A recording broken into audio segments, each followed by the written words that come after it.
Vamos a poner este tiempo de predicación de la palabra del Señor en sus manos. Voy a pedir al presidente que, que pida al Señor que nos dirija en esta mañana. Señor, muchas gracias por esta oportunidad que tú nos das de escuchar tu palabra, Señor. Bendice tú a David para que pueda decir lo que tú le has puesto en su corazón, Señor, y ayúdanos a nosotros a entenderlo, Señor, también a ponerlo en práctica luego y a estar atentos, Señor. Háblanos tú, Señor, a través de tu palabra. En el nombre de tu Hijo Jesús. Amén. Amén. Muy bien, bueno, nuestra predicación de hoy, que sabéis que está en nuestra serie de los profetas menores de la Biblia. Estamos en el libro de Oseas y hoy he titulado la predicación La verdad de Jehová. Y luego vais a ver por qué. El libro de Oseas, llevamos 2 predicaciones acerca de él y es un libro bastante particular porque dentro de lo que es el ministerio profético en Israel y en Judá, en los 2 reinos divididos, vamos a ver que cada profeta tiene su propio estilo, tiene sus propias circunstancias y realmente, como ya habló Santi la semana pasada, Oseas era muy particular porque su predicación estaba ligada a su vida, ¿vale? Él predicaba con su vida. De hecho, su matrimonio hablaba de la relación de Dios con su pueblo. Y era una relación muy particular porque no era una buena relación, ¿vale? No había una buena relación entre Dios y el pueblo de Israel. ¿Por qué? Porque el pueblo de Israel se mostraba infiel una y otra vez. Y como vimos, Dios le dice a Oseas que tiene que casarse con una mujer fornicaria, con una mujer que es infiel, con una mujer que va tras otros hombres, igual que Israel iba tras otros dioses en vez de estar con Dios, con el único Dios verdadero. Una de las cosas que nos puede ayudar mucho en esta serie y que os recomiendo encarecidamente que hagáis todos vosotros, si vais a estar siguiendo las predicaciones, es que leáis el libro de Primera y Segunda de Reyes y Primera y Segunda de Crónicas, porque nos va a dar una perspectiva histórica muy importante en todas las predicaciones de los profetas. Recordamos, como dice Oseas capítulo 1, versículo 1, que la predicación de Oseas fue en los días del rey Uzías, Jotam, Acaz y Ezequías de Judá y de Jeroboam, hijo de Joás, rey de Israel. Entonces, esto siempre nos va a dar una perspectiva de lo que estaba pasando. Si vosotros leéis lo que ocurrió durante el reinado de estos reyes, os daréis cuenta de cuáles eran los problemas que tenía el pueblo de Israel o de Judá. Entonces, vamos a hacer primero una lectura del pasaje que nos toca hoy, que es Oseas capítulo 2, desde el versículo 2 hasta el versículo 23. ¿Vale? Es un pasaje un pelín largo, pero vamos a escuchar con atención y luego lo vamos a ir desgranando poco a poco y vamos a ir sacando la enseñanza para nosotros. Oseas 2, capítulo 2, versículo 2. Contended con vuestra madre, contended, porque ella no es mi mujer ni yo su marido. Aparte pues sus fornicaciones de su rostro y sus adulterios de entre sus pechos. No sea que yo la despoje y la desnude y la ponga como en el día en que nació, la haga como un desierto, la deje como tierra seca y la mate de sed. Ni tendré misericordia de sus hijos, porque son hijos de prostitución, porque su madre se prostituyó, la que los dio a luz se deshonró, porque dijo, iré tras mis amantes que me dan mi pan y mi agua, mi lana y mi lino, mi aceite y mi bebida. Por tanto, he aquí yo rodearé de espinos su camino, y la cercaré con seto, y no hallará sus caminos.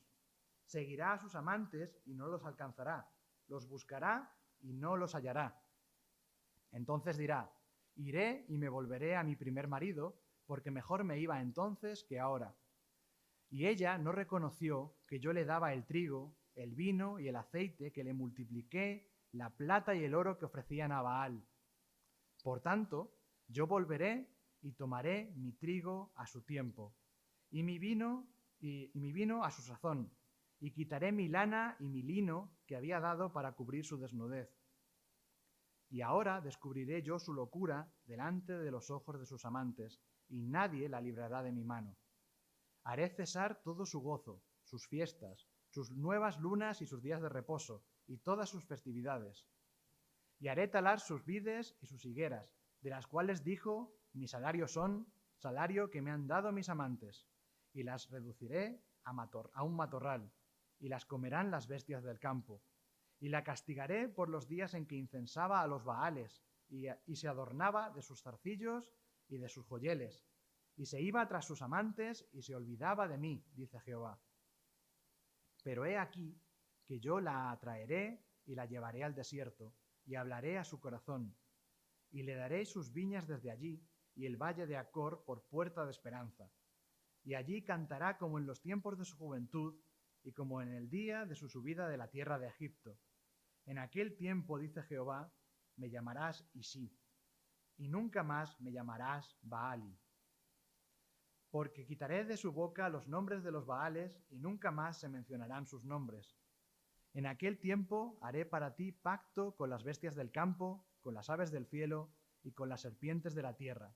Y quitaré de la tierra arco y espada y guerra, y te haré dormir segura. Y te desposaré conmigo para siempre. Te desposaré conmigo en justicia, juicio, benignidad y misericordia.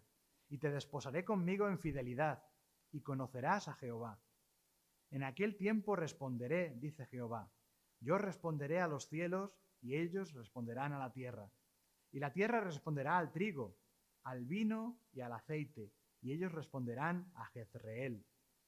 Y la sembraré para mí en la tierra, y tendré misericordia de Lo Ruhama, y diré a Lo Ammi, tú eres pueblo mío, y él dirá, Dios mío. No es un pasaje fácil, no es un pasaje corto, es largo, pero vamos a ir viendo cosas bastante importantes de aquí. Una de las cosas más llamativas que vemos en este pasaje es que Oseas empieza hablando en contra de su mujer, que se ha prostituido, pero se mezcla de tal forma lo que él dice a su mujer que no sabes en qué momento deja de hablar él y habla el Señor a su pueblo. O sea, es una fusión casi perfecta entre el sentimiento que Oseas tenía con su mujer y el que Dios tenía con el pueblo de Israel. Se va transformando prácticamente de forma imperceptible. Y podemos decir que todo el pasaje se está refiriendo de Dios hablando de su pueblo, aún desde el principio. ¿Por qué? Porque ¿qué había hecho el pueblo de Israel? ¿Cuál era el gran pecado de Israel por el cual Dios estaba tan enfadado? ¿Por qué compara a Dios al pueblo de Israel, en este caso concretamente el reino del norte, ¿vale?, el que tenía su capital en Samaria? ¿Por qué le está comparando a una mujer que se ha prostituido? O sea, no una mujer cualquiera, una mujer casada que se ha prostituido.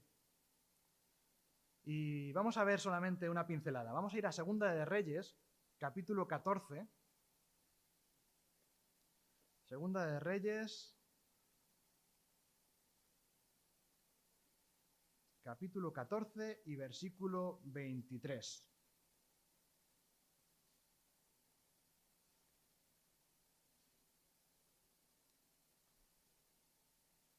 ¿Lo tenéis? Segunda de Reyes, 14, 23.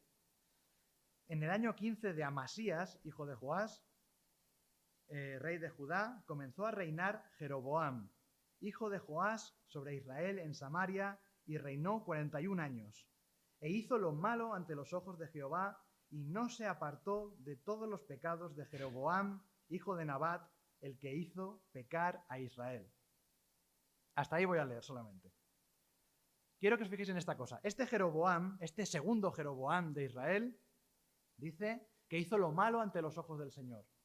Se comportó haciendo lo malo ante los ojos del Señor y le compara con el primer Jeroboam. ¿Y cuál fue el pecado del primer Jeroboam? Tenemos que volver un poco más atrás a Primera de Reyes, capítulo 12 y versículos 25 al 30. Primera de Reyes, capítulo 12, versículos 25 a 30. Este fue Jeroboam, el primer rey de Israel, reino dividido.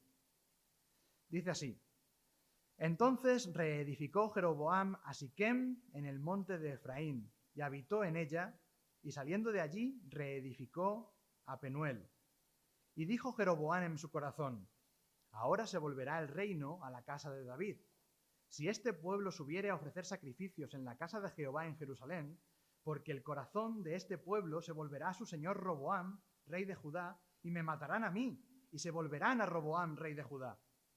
Y habiendo tenido consejo, hizo el rey 2 becerros de oro, y dijo al pueblo: bastante habéis subido a Jerusalén. He aquí tus dioses, oh Israel, los cuales te hicieron subir de la tierra de Egipto. Y puso uno en Betel y el otro en Dan. Y esto fue causa de pecado, porque el pueblo iba a adorar delante de uno hasta Dan. Y luego sigue explicando más, y Jeroboam aún hizo más pecados, pero este fue el principio, el gran pecado de Jeroboam, en el cual anduvo él y anduvieron todos sus sucesores en el reino de Israel. Si recordáis la serie que hicimos sobre reyes buenos, entre los reyes de Judá, no dimos a ninguno de Israel porque todos los reyes de Israel fueron malos. Porque ya desde el principio torcieron su camino. Ellos decidieron apartarse en pos de los ídolos. Y además es muy llamativo cómo Jeroboam pecó haciendo 2 becerros de oro y diciéndoles: estos son tus dioses que te sacaron de Egipto. Exactamente la misma frase que Aarón dijo cuando hizo el becerro de oro, después, mientras Moisés estaba en el monte recibiendo los 10 mandamientos. Fijaos qué terrible. Y la reacción de Dios en aquel momento, ¿cuál fue cuando estaba con Moisés? Quería destruirlos a todos. ¿Y qué pasa ahora? ¿Otra vez? Después de haber sido restaurado Israel, después de haber vuelto, después de haber sido llevado a la tierra prometida, después de haber andado en un montón de situaciones con el Señor habiendo protegido a Israel una y otra vez y aún bendiciendo a Jeroboam a pesar de todas las cosas que había hecho, pues a pesar de todo esto, el pueblo se apartó de Dios. Volvió a irse con los ídolos, volvió a irse con sus amantes espirituales. Volvió a abandonar al Dios justo. Y es que la situación en un matrimonio nos tiene que dar esa sensación que Dios tiene. Tiene que darnos asco. Es lo que está pretendiendo aquí el libro de Oseas. Fijaos qué cosa más triste. Oseas sabía que su mujer, que Gomer, con la que se había casado, sabía que era infiel. Sabía que era una mujer fornicaria, que se había acostado con muchos hombres antes, pero aún así se casó con ella. Y aún así la amó. Pero ella fue en pos de sus amantes y se prostituyó. No se me ocurre peor situación dentro de un matrimonio. Que un marido esté dispuesto a olvidar el pasado de su mujer. Seguro que a algunos se le viene a la cabeza la película Pretty Woman. La historia de una prostituta que conoce a un hombre rico, maravilloso, un poco orgulloso, y finalmente una historia de amor, se enamora y cambia su vida y se casa con él. Qué bonito, ¿no? Pero ¿qué ocurriría si después de haberse casado con él, ella hubiera vuelto a ejercer la prostitución? Que todo lo que ha hecho, esa historia de redención, se hubiera tirado por el suelo. Que hubiera despreciado todo el amor que se le dio. Que hubiera despreciado toda la ayuda que se le brindó. Todo eso de borro tu pasado, no, yo prefiero volver a mi basura. Desprecio todo tu amor. Lo desprecio tan profundamente que no solo es que me voy con otros, es que me prostituyo. No puede haber situación más humillante para el marido. Su mujer no solamente le engaña, se prostituye. Y es una relación repugnante. Oseas se dirige a sus hijos y le dice: contended contra vuestra madre, contended. Porque ella no es ni mi mujer, ni yo soy su marido. incluso en el versículo 3, él ya amenaza. Dice, es que no sea que yo la despoje y la desnude y la ponga delante como nació, la ponga como un desierto. O sea, está furioso. Oseas está furioso con su mujer. Dice, se merece que la ponga desnuda, que le quite todo lo que yo le he dado, que la deje como estaba y la ponga ahí delante. ¿Qué decía la ley de Dios que había que hacer con una persona así? La hubieran apedreado. La hubieran apedreado. Y sin embargo, el Señor puede hacer lo mismo con su pueblo. ¿Por qué Dios no destruyó a Israel cuando hicieron el becerro de oro? ¿Por qué Dios no lo destruyó? Alguno podría decirme, bueno, porque Moisés intervino. Sí, pero no fue por eso. Fue por su misericordia. Fue por su misericordia.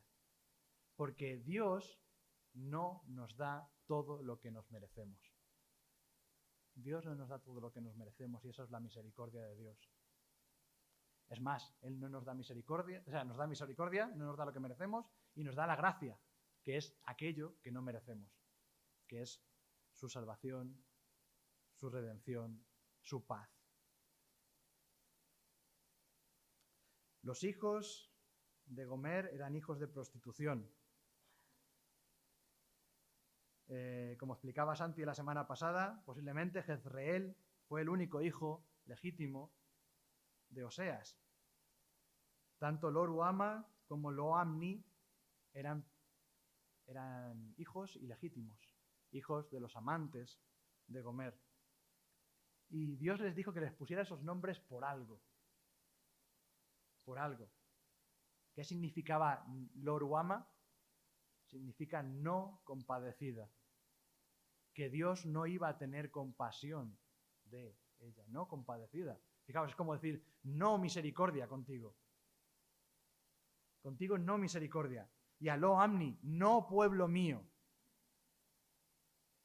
Tú te has comportado como alguien que no es pueblo mío. La mujer de Oseas se comportó como si no fuera su mujer, como dice el versículo 2. Ella no es mi mujer ni yo su marido. Tú no eres mi pueblo, yo no soy tu Dios. Hay una cosa que a veces nos cuesta entender de Dios, y es su justicia, su santidad, y como hemos hablado también en esta mañana, que Él no hace acepción de personas. Es una cosa muy importante de Dios. Dios no hace acepción de personas, a todos los trata igual. Incluso a los de su pueblo. Igual que Él juzga a las naciones del mundo entero y los juzga por su pecado y los castiga por su pecado, así también el Señor castiga a su pueblo por su pecado, al pueblo de Israel. Habían pecado, se merecían todo y más. Pero donde abunda el pecado, sobreabunda la gracia. O sea, tenéis que tener en cuenta que realmente el pueblo de Israel merecía ser destruido. Lo merecía.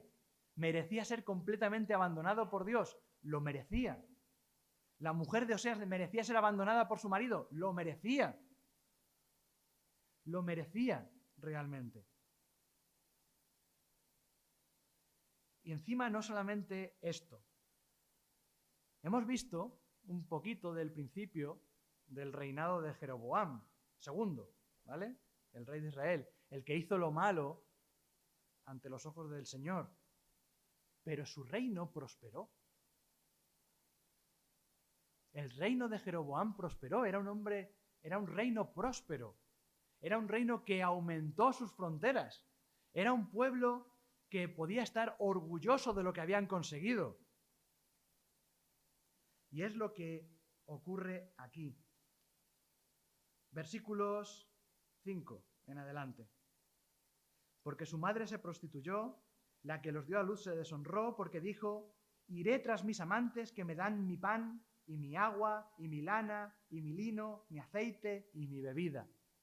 Todas las riquezas que a Jeroboam le había dado, se lo habían dado sus ídolos, se lo habían dado sus dioses, se lo habían dado él mismo.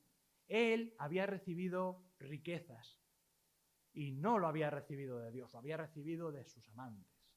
Lo había recibido de lo que él había hecho con su desobediencia. Y entonces Dios actúa. Versículo 6. Por tanto, he aquí, yo rodearé de espinos su camino y la cercaré con seto y no hallará sus caminos. Dios pone dificultades en el reino de Israel. Y el reino de Israel tiene serias dificultades con el reino de Asiria. Muy serias. Tan serias que en unos años va a destruir por completo el reino de Israel, el reino del norte.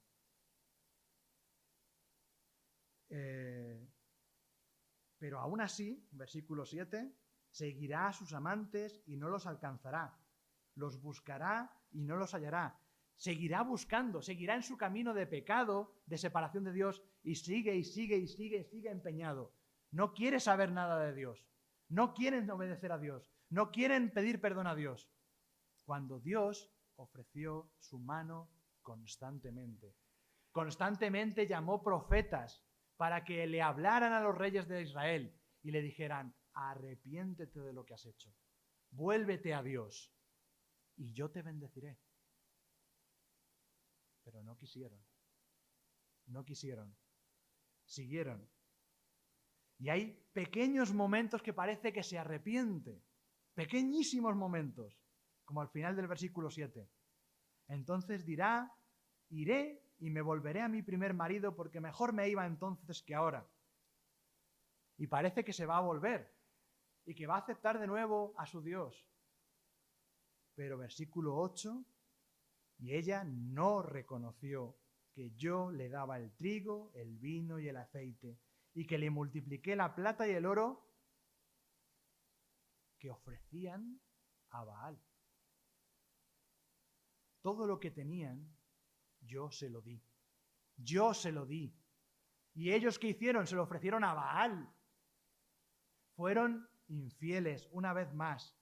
Entregaron a dioses falsos lo que Dios le había dado, el fruto de lo que Dios le había bendecido. No tuvieron en cuenta a Dios.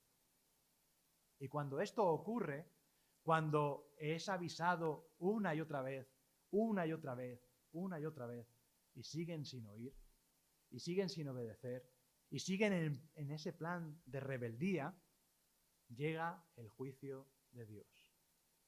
Porque Dios actúa con juicio. Sí, a pesar de su misericordia, Dios actúa. Dios es lento para la ira. Lento, pero se aira. Grande en misericordia, afortunadamente para nosotros. Pero es lento para la ira, pero la ira llega. Y Dios fue muy, muy, muy paciente con el reino de Israel. Fue muy paciente. Pero, dice versículo 9, por tanto, yo volveré y tomaré mi trigo a su tiempo y mi vino a su sazón y quitaré mi lana y mi lino que había dado para cubrir su desnudez. Todo lo que tenía la mujer de Oseas para vestirse, se lo había dado su marido. Todos los bienes que tenía Israel, se los había dado Dios. Y sin las bendiciones de Dios, no tenía nada. Estaban desnudos, estaban indefensos, estaban pobres, estaban absolutamente en la nada. No hay nada que tuvieran que no se lo hubiera dado Dios. Y Dios dijo, lo voy a volver a tomar todo. Todo lo que os he dado, os lo voy a quitar. Versículo 11. Haré cesar todo su gozo, sus fiestas, sus nuevas lunas y sus días de reposo y todas sus festividades. Está hablando aquí de su religión, de sus actos religiosos. Todo eso que hacéis vosotros, vuestras fiestas religiosas, incluso que las adornáis con un poco de algo de Dios, algo, lo mezcláis con vuestros cultos paganos. Todo eso que hacéis, esos cultos, los voy a quitar. Van a desaparecer. Haré cesar todo eso. Se acabó vuestra alegría y vuestro gozo en ese culto pagano, en ese culto apartado de Dios. Se va a acabar. Versículo 12. Haré talar sus vides y sus higueras, de las cuales dijo, mi salario son, salario que me han dado mis amantes, y las reduciré a un matorral, y la comerán las bestias del campo. El Señor iba a destruir también su economía. La economía de Israel se iba a derrumbar. Era próspera, pero iba a caer en picado. Los asirios iban a hacer que pagaran tributo, un tributo muy, muy grande, a cambio de no ser invadidos. Y se arruinaron. Y el reino de Israel se arruinó. Versículo 13. Y la castigaré por los días en que incensaba a los Baales y se adornaba de sus zarcillos y de sus joyeles y se iba tras sus amantes y se olvidaba de mí, dice Jehová. Con qué gran tristeza, dice el Señor, y se va a acabar tu tiempo, incluso tu tiempo de idolatría. La mira a su esposa, mira a su pueblo y dice, te voy a castigar por todo lo que tú has hecho. Por no solamente haber practicado la idolatría, sino por haberte gozado y regocijado en ella. Por haberla introducido en tu corazón. Por haberte revestido de ella. Te olvidaste de mí. Te olvidaste de mí.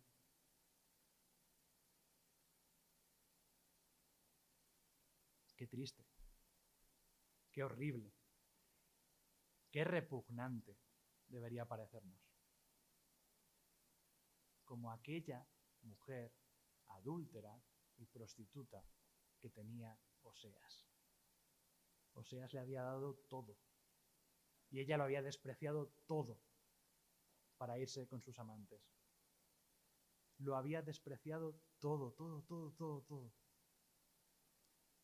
Pero aquí no está el fin.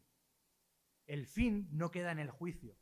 No simplemente es un juicio y se acabó y ya está, pues los destruyo y me busco otro pueblo. No es eso lo que Dios desea. No es eso lo que Dios desea.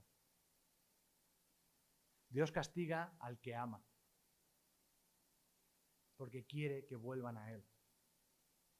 Fijaos lo que dice a partir del versículo 14. Y es aquí donde realmente está esta verdad de la que quería hablar, la verdad de Jehová. Muchas veces vemos esta primera parte y decimos, bueno, es que ¿quién no ha oído la idea de el Señor, Dios, Jehová, en el Antiguo Testamento era muy malo? Y luego vino Jesús, que era muy bueno. Y por eso nosotros seguimos a Jesús, que es muy bueno, y no seguimos a Jehová, que es muy malo. Perdona, Jehová y Jesús son uno. Y no ha cambiado. Y sigue siendo el mismo. Y la misericordia que muestra con Jesús es la misericordia que muestra aquí también en el Antiguo Testamento. Constantemente. Y si no, fijaos cómo dice desde el versículo 14. Pero he aquí que yo la atraeré y la llevaré al desierto y hablaré a su corazón. A pesar de toda la infidelidad del pueblo de Dios. A pesar de haberse ido con los ídolos. A pesar de haberse olvidado de su Dios. Dios aún la recogerá a su pueblo, lo llevará a un lugar desierto donde no haya nada más que Dios y su pueblo y hablará a su corazón. A su corazón. Y no lo dejará desamparado.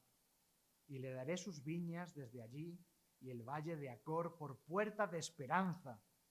Allí cantará como en los tiempos de su juventud, como en el día de su subida de la tierra de Egipto. Hay pocos momentos triunfantes del pueblo de Dios en el Antiguo Testamento. Uno de ellos es cuando salen de la tierra de Egipto. La salida de la tierra de Egipto es un gran triunfo, porque salen de la esclavitud El Señor con mano poderosa los saca de Egipto a través de una serie de milagros impresionantes, vence a la mayor potencia del momento que era Egipto, el faraón, y saca a su pueblo de allí y los lleva fuera de Egipto. Y no los saca de cualquier manera, los saca ricos, enriquecidos con las ofrendas que los propios egipcios les dan. Pues como en aquellos tiempos de alegría, cantará, volverá a cantar. ¿Por qué? Porque igual que os saqué de la esclavitud de Egipto, os sacaré de la esclavitud de vuestra idolatría y de vuestro pecado. Dios iba a sacar de su corazón la idolatría de su pueblo. Y aquí, en el versículo 16, hace un juego de palabras. Dice, en aquel tiempo, dice Jehová, me llamarás Isí, y nunca más me llamarás Baali. Isí significa mi marido. Una relación aún más cercana. Aún más cercana. Porque lo que Dios pensaba hacer con su pueblo era un nuevo pacto aún mejor. Estaba anunciando lo que estaba por venir con Cristo. Estaba anunciando un pacto que iba a durar eternamente, que ya no se iba a poder romper porque no dependía de las dos partes, sino solamente de Dios. Y me llamarás Isí, mi marido. La iglesia, el pueblo de Dios, la esposa. Dios, el marido. Y nunca más me llamarás Baali. Baali significa mi señor, pero con un juego de palabras. Si os dais cuenta, Baali incluye el nombre Baal. Baali. Entonces, por eso dice, no me llamarás nunca. No tendrás nada que ver con el nombre Baal. Ya no solamente no seré tu señor, seré algo más. Seré tu marido. Habrá una unión tan profunda como no hay otra unión más profunda entre personas. Dios muchas veces utiliza imágenes que nosotros podemos entender de nuestra vida cotidiana para explicarnos cosas, realidades que no podríamos entender de otra forma. Y por eso nos pone esa relación la más profunda, la más bonita, la más íntima que pueden tener dos personas, el esposo y la esposa. No hay relación más profunda que esa. No hay unión más íntima que esa. Esposo y esposa, que se convierten en una sola carne. Ahora, un pueblo y su Dios, que van a estar unidos perfectamente unidos a Dios. ¿Cómo es posible esto? En Cristo. No hay de otra forma. No hay otra forma en que esto sea posible, sino solamente en Cristo. Esa unión, esa identificación tan grande que tenemos con nuestro Señor. Esa relación más cercana, no solamente es nuestro Señor, es más que eso. Es más que eso. Es lo más profundo que tenemos en nuestro corazón. Lo más profundo. Porque el Señor habla a lo profundo de nuestro corazón y nos dice, abandona tu vida pasada. Abandona tu pecado. Abandona tus ídolos. Tenme solo a mí. Solo a mí. Es algo que cuando nosotros tenemos ese momento en la conversión, cuando entregamos nuestra vida a Cristo, tiene que ser una sensación parecida. Ese momento en el que parece que solo estás tú y Dios. Y ves claramente tu pecado. Y ves claramente la mano salvadora de Jesús ofreciéndosete. Y tú dices, Señor, me arrepiento de mi pecado y quiero ir contigo.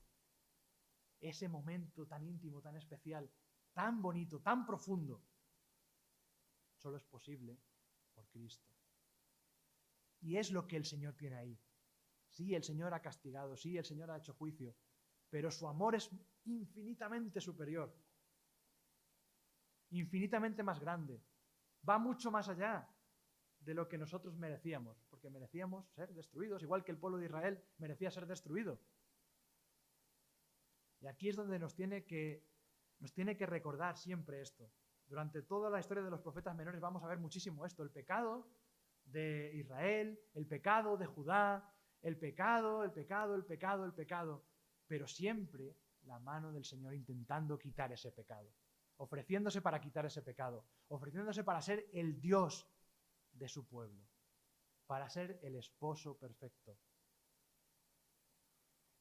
Y entonces, para nosotros, aunque estemos a miles de años de distancia de lo que ocurrió con Israel o con Judá y su pecado y sus ídolos, nosotros no conocemos a Baal, pero hemos vivido en una vida tan pecaminosa como la que vivieron ellos. Y nosotros hemos recibido esa misericordia que recibieron ellos. Y Jesús es el cumplimiento de todas las promesas del Antiguo Testamento. Jesús está presente aquí, en el libro de Oseas. Jesús está presente en todas las profecías, en todos los profetas que vamos a estudiar. Porque Jesús es el que va a cumplir todo esto. El amor del Señor encarnado.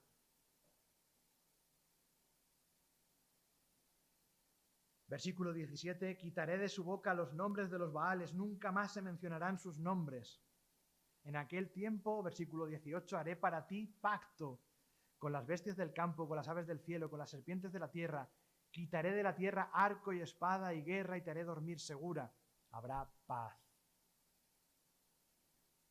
Paz. Algo que el reino de Israel no vivió nunca. Paz. Fue un pueblo constantemente en guerra con sus hermanos del sur, en guerra con sus vecinos del norte, con sus vecinos del este. Siempre, siempre en guerra. Y Dios es el único que puede poner paz. Porque los hombres, el camino de los hombres siempre está torcido y nos lleva al desastre y nos lleva a la guerra. Solo el Señor puede quitar de la tierra el arco y la espada y la guerra. Solo el Señor. Te haré dormir segura. Poder descansar de verdad en el Señor. Y aquí vuelve a explicar esa relación entre marido y esposa, la unión íntima que va a tener el Señor con su pueblo. Te desposaré conmigo para siempre. Te desposaré conmigo ¿en qué? En justicia, en juicio, en benignidad y misericordia. Habrá justicia. Habrá juicio. Habrá benignidad. Se dará todos los bienes del Señor serán derramados y su misericordia también sobre nosotros. Y aparte, va y dice, y te desposaré conmigo en fidelidad. Y esto es brutal. Y lo pone aparte a propósito. Porque ¿qué es lo que había habido todo este tiempo? Había habido infidelidad. Una infidelidad absoluta por parte de Israel. Una infidelidad absoluta contra Dios. Pero ahora es Dios el que va a desposarse con su pueblo en fidelidad. Dios es fiel. Dios es fiel. Tan fiel que nunca se aparta de nosotros. Siempre está a nuestro lado. Siempre está tendiendo la mano. Siempre está ahí. Y si alguien de aquí aún no conoce al Señor, el Señor le está tendiendo la mano. El Señor quiere tener una relación íntima contigo. Quiere ser tu Dios. Quiere estar tan cerca de ti, tan cerca como viviendo en tu corazón. Su Espíritu Santo vive en el corazón de los creyentes. Dios viviendo en nosotros. ¿Os dais cuenta de la maravilla que es eso? ¿Os dais cuenta de la diferencia tan grande que había? Antes Dios estaba relativamente cerca. Podían ir al templo de Dios en Jerusalén a verle. Pero es que ahora nosotros somos templo de Dios.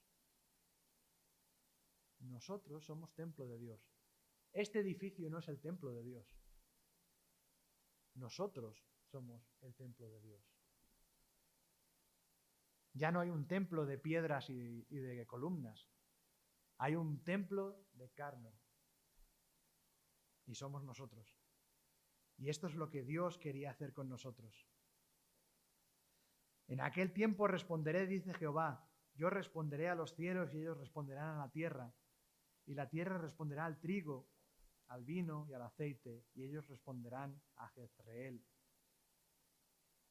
¿Qué significa el nombre de Jezreel? Pues aquí tiene dos significados, pero aquí está utilizando el segundo. Dios siembra.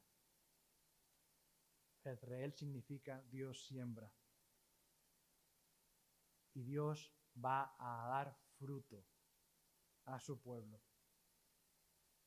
Y sembraré para mí en la tierra y tendré misericordia del Oruama, de la no compadecida. De ella tendré misericordia.